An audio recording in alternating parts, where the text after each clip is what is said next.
Hello friend, मैं आनंद राज। आप सबको देखिए, जेपी यूनिवर्सिटी जो छपरा में है, जयप्रकाश यूनिवर्सिटी, देखिए उसका हम बीएड सेकेंड ईयर का वीवीआई क्वेश्चन ले आए हैं सेशन 2022 का। समझे, उसका एग्ज़ाम होगा ही, जल्द ही एग्ज़ाम होगा आपका। तो देखिए, आज कोर्सेट जो आपका नॉलेज एंड कैरिकुलम होता है, जो 80 नंबर का पेपर होता है, और इसमें 3 घंटा आपको मिलेगा लिखने के लिए। समझे, और 5 यूनिट में 10 क्वेश्चन रहेगा, जिसमें से आपको 5 क्वेश्चन का जवाब देना रहता है। तो उसका हम वीवीआई क्वेश्चन लेके आए हैं। देखिए, किन्हीं को नोट्स चाहिए सभी पेपर का, तो इस नंबर पर आप व्हाट्सएप करके ले सकते हैं। कुछ पेमेंट करना होगा आपको 9576002401 पर व्हाट्सएप करके आप ले सकते हैं। सभी पेपर का बहुत कम पेमेंट करके 9576002401 पर। समझे, आइए हम स्टार्ट करते हैं। देखिए, लिखा हुआ BEd second year VVI question 2022, JP university Chhapra, session 2022 हो गया। कोर्सेट पेपर का नाम हो गया नॉलेज एंड कैरिकुलम। देखिए, इसमें 5 यूनिट रहता है। देखिए, यूनिट 1 में समझिएगा, बात पूरा अच्छा से समझिएगा, क्वेश्चन कैसे कैसे आता है। देखिए, यूनिट 1 में आपका क्वेश्चन रहेगा कि जानना क्या है, जानने के विभिन्न तरीके का वर्णन करें। यानी नोइंग क्या होता है और इसके जानने के मतलब वे ऑफ नोइंग, मतलब इसके जानने के तरीके कौन कौन है। समझे, वीवीआई क्वेश्चन है, इसको देख लीजिएगा। समझे, दूसरा क्वेश्चन है कि ज्ञान के विभिन्न पहलू या पक्ष से आप क्या समझते हैं, इसमें संबंध स्थापित करें। देखिए, ज्ञान का जो पहलू और पक्ष आता है, इसमें आता है आपका सार्वभौमिक ज्ञान, स्थानिक ज्ञान। समझे, फिर उसके बाद आता है आपका मूर्त ज्ञान, अमूर्त ज्ञान। देखिए, तो आपका ऐसे भी क्वेश्चन पूछ सकता है या क्वेश्चन पूछ देगा, उसमें सैद्धांतिक ज्ञान, व्यवहारिक ज्ञान भी आता है। तो सैद्धांतिक ज्ञान और व्यवहारिक ज्ञान का वर्णन करे, या मूर्त या अमूर्त ज्ञान का वर्णन करे। तो उसमें 5 पढ़ना है, तो उसमें से कोई 2 उठाकर भी पूछ देता है। इसीलिए क्वेश्चन ऐसे भी आए कि ज्ञान के विभिन्न पहलू या पक्ष क्या है, या क्वेश्चन आपका रहे कि सैद्धांतिक ज्ञान एवं व्यवहारिक ज्ञान का वर्णन करें, तो उसमें से आप लिख लीजिएगा। समझ गए, नहीं तो फिर वहाँ कन्फ्यूज नहीं होइएगा। आप देख लीजिएगा, इसका जब देखिएगा ज्ञान के विभिन्न पहलू का आंसर आपको पता चल जाएगा। समझ गए। एक्स्ट्रा में क्वेश्चन है कि निम्नलिखित पर 2 पर संक्षिप्त टिप्पणी लिखे।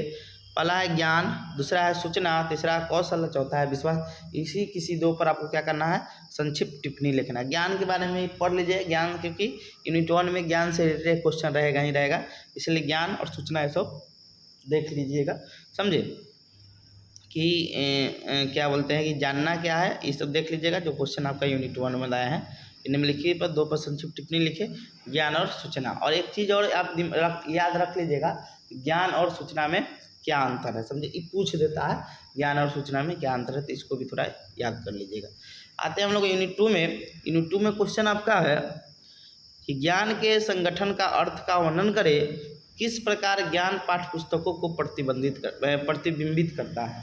यानी क्वेश्चन बहुत अच्छा है। क्वेश्चन कर रहा है कि ज्ञान के संगठन, ज्ञान को हम कैसे ऑर्गेनाइज करते हैं, कैसे उसको संगठन करते हैं, और किस प्रकार का ज्ञान, मतलब किस प्रकार का ज्ञान जो होता है पाठ्य पुस्तक के लिए क्या होता है, उसको प्रतिबिंबित करता है। समझे, बहुत अच्छा क्वेश्चन है।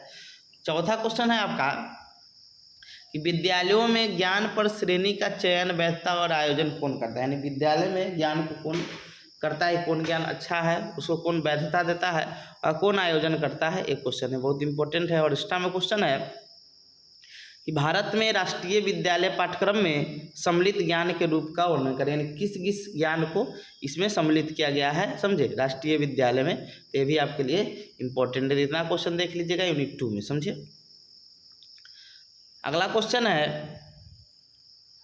कि अच्छा पाठ्यक्रम क्या है, पाठ्यक्रम के विकास में अनुसरण किए जाने वाले सिद्धांत का वर्णन। यानी पाठ्यक्रम विकास के कौन कौन से सिद्धांत है, उसको लिखना है। समझ गए।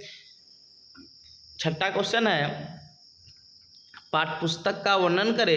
पाठ्यपुस्तक, पाठ्यक्रम और पाठ्यचर्या में अंतर स्पष्ट करें। समझे, यानी टेक्स्ट बुक के बारे में बताना है। पाठ्यपुस्तक हो गया, पाठ्यक्रम सिलेबस।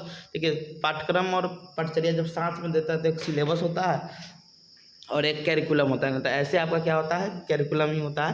जैसे यहाँ पर देख लीजिए, पाठ्यक्रम भी लिखा, लेकिन कैरिकुलम है। तो वही चीज़ है कि पाठ्यपुस्तक का वर्णन करे, पाठ्यपुस्तक, पाठ्यक्रम और पाठ्यचर्या में अंतर स्पष्ट करें। एक्स्ट्रा में क्वेश्चन है कि कोर पाठ्यक्रम क्या है, भारतीय संदर्भ में इसके महत्व एवं विशेषताओं का वर्णन करे थे। यूनिट 3 में ये चीज़ हो गया। आइए हम लोग आते हैं यूनिट 4 में।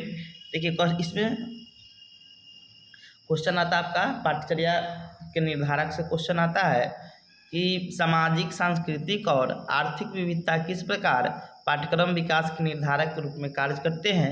या क्वेश्चन ऐसे रहे कि पाठ्यक्रम विकास के विभिन्न निर्धारक कौन कौन है। अगला 6ठा नंबर क्वेश्चन है कि पाठ्यक्रम विकास हेतु विभिन्न राष्ट्रीय स्तरीय एजेंसियों की भूमिका का वर्णन करें। यानी पाठ्यक्रम विकास में जो विभिन्न जो NCERT हो गया है सब की भूमिका का वर्णन करना है। एक्स्ट्रा में क्वेश्चन, ये तो क्वेश्चन यूनिट 1 का है, लेकिन देख लीजिएगा, समझे। क्वेश्चन ऐसे कोई भी यूनिट पूछ देता है, ज्ञान की रचना या निर्माण से आप क्या समझते हैं, इसमें शामिल तथ्यों का वर्णन करें। आइए हम लोग आते हैं यूनिट 5 में। यूनिट 5 में एकदम VVI क्वेश्चन है कि पाठ्यक्रम के विभिन्न उपागम कौन है। तो विभिन्न उपागम में बहुत होता है, व्यवहारवादी उपागम, अध्ययता केंद्रित उपागम, विषय केंद्रित उपागम, संरचनावादी उपागम, मतलब दक्षता आधारित उपागम, मतलब उसको पढ़ लीजिएगा पूरा तो आपका सब क्लियर हो जाएगा कि पाठ्यक्रम के विभिन्न उपागम जो अप्रोच होता है वो आपका हो जाएगा, समझे।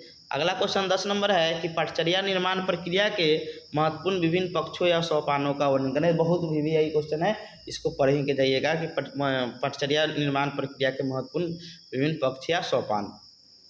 और एक्स्ट्रा में क्वेश्चन है कि संक्षिप्त टिप्पणी लिखे, ज्ञान और संस्कृति, ICT, सूचना एवं संप्रेषण तकनीक और टाइम मैनेजमेंट, इतना देख लीजिएगा आपका। और एक और लिख लीजिएगा चौथा में, ज्ञान का वर्गीकरण, समझे। ये भी बहुत इंपॉर्टेंट है, ज्ञान का वर्गीकरण यहाँ लिख दीजिएगा और इतना पढ़ लीजिएगा, आपका एग्जाम के लिए सफिशिएंट है, समझे। इसी में से आपका क्वेश्चन रहेगा, समझे। तो आप लोग पढ़ाई में लग जाइए, कभी एग्जाम का डेट आ जाएगा, समझे। तो इसीलिए आप लोग पढ़ाई में एकदम लग जाइए और एग्जाम में ज़्यादा से ज़्यादा कोशिश कीजिए परसेंटेज उठाने की, क्योंकि BED में जितना ज़्यादा नंबर आएगा आपका टीचर में बहाली में वो बहुत ज़्यादा मदद करेगा, समझ गए।